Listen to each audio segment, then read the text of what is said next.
Mengusut hantu mafia PSSI, dialog kita lanjutkan dan saat ini Pak Cepi Wartono, anggota tim transisi sudah hadir di studio. Saya langsung ke Pak Cepi. Pak, ini kalau kita bicara soal hantu mafia ini kan sebetulnya ini seperti ada tapi susah dibuktikan.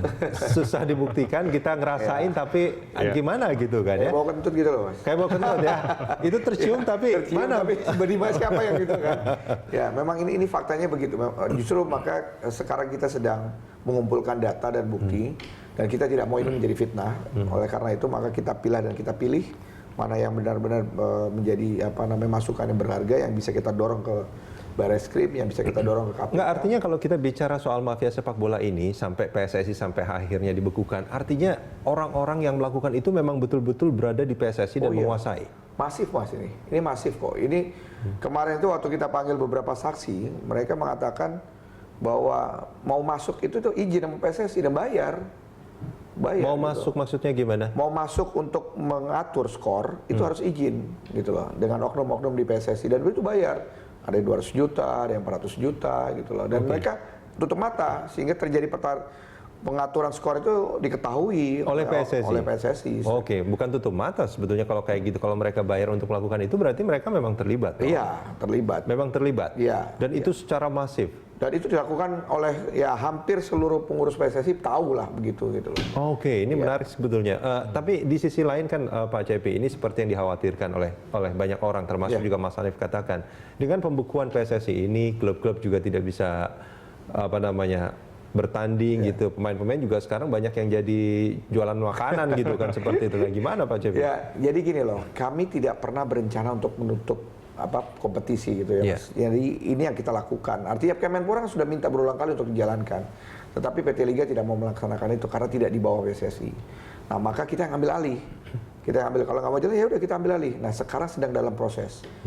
Alhamdulillah mulai kemarin saya dengar di dalam komunikasi kami dengan teman-teman di tim transisi sudah 12 klub yang berkenan untuk mengikuti. 12 klub dari yang di ISL kemarin, atau namanya? 12 klub yang ada di ISL. QNB kemarin ya? Betul, dan kemudian ini rencananya kita akan lakukan untuk open turnamen dulu, mengingat juga sudah waktunya di luar out of schedule dari AFC. AFC kan jadwalnya itu di Januari ketemu Oktober. Nah, maka kalau dimulai sekarang juga tanggung gitu. Maka kita buatkan open turnamen dan kemudian karena masih ada waktu sisa sekitar 3-4 bulan kita usulkan untuk dibuatkan pre-liga. Pre-league juga begitu. Benar. Ini kalau kita bicara tadi kan sempat Mas Hanif katakan bahwa di Amerika juga upaya pemberantasan mafia sepak bola itu dilakukan. Betul. Tapi federasinya tetap berjalan gitu. Kompetisi tetap berjalan seperti itu. Itu apakah tidak mungkin sebetulnya Pak Cepi? Ya ini kita jalankan. Kita akan laksanakan dengan mulai open turnamen, setelah masuk dengan open turnamen dengan pre-liga gitu ya. Paralel sistem tata kelola organisasi PSSI kita perbaiki. Kita juga akan buat sarasehan nasional, kita buat rapat koordinasi dan kemudian masuk dengan KLB. Oke. Nah, Mas Hanif ini kalau menurut Anda apa kira-kira yang mesti mungkin dilakukan agar kompetisi menjadi lebih ya bukannya seperti dulu buruknya gitu, tapi berjalanlah seperti saya melihat minimal dalam hal ini tim transisi berani mempertahankan apa yang sudah ada sebelumnya, artinya dalam format kompetisi mulai dari divisi 1 kemudian divisi utama bahkan ISL yang kita tahu bahwa jumlahnya ada terstruktur. Nah, bukan open turnamen yang direncanakan. Betul, saya melihat kalau misalkan kita mengawali dari open turnamen itu menjadi sebuah kemunduran, apalagi kita melihat bahwa para pemain saat ini sudah vakum minimal 5 bulan. Artinya untuk mengembalikan performa dalam situasi yang menguntungkan itu butuh waktu. Itu mungkin perutnya juga udah pada gendut lagi itu ya. Betul.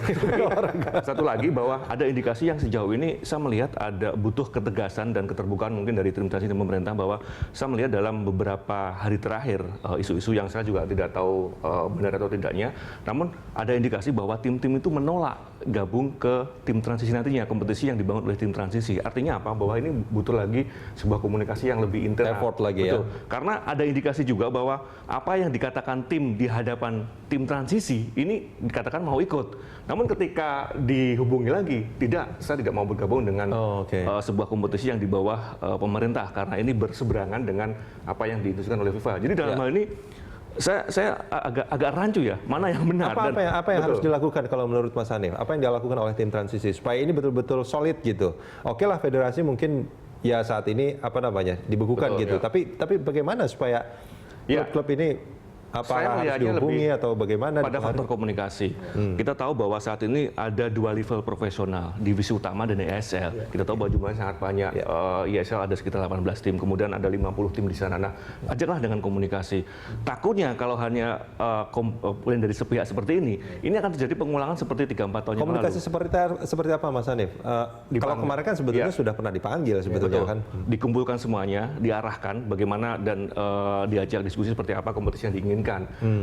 Takutnya nanti ada pengulangan di 3-4 tahun lalu. Kita tahu ada 2 kompetisi sekaligus yang dalam hal ini merusak semuanya. Bahkan ketika kembali disatukan, arah untuk mengawali ke start yang berikutnya yang sesuai dengan apa yang ada di regulasi saat ini sangat surat sekali, Pak. Nah, takutnya kalau ini terjadi, kita butuh beberapa tahun lagi untuk kembali pada situasi saat ini.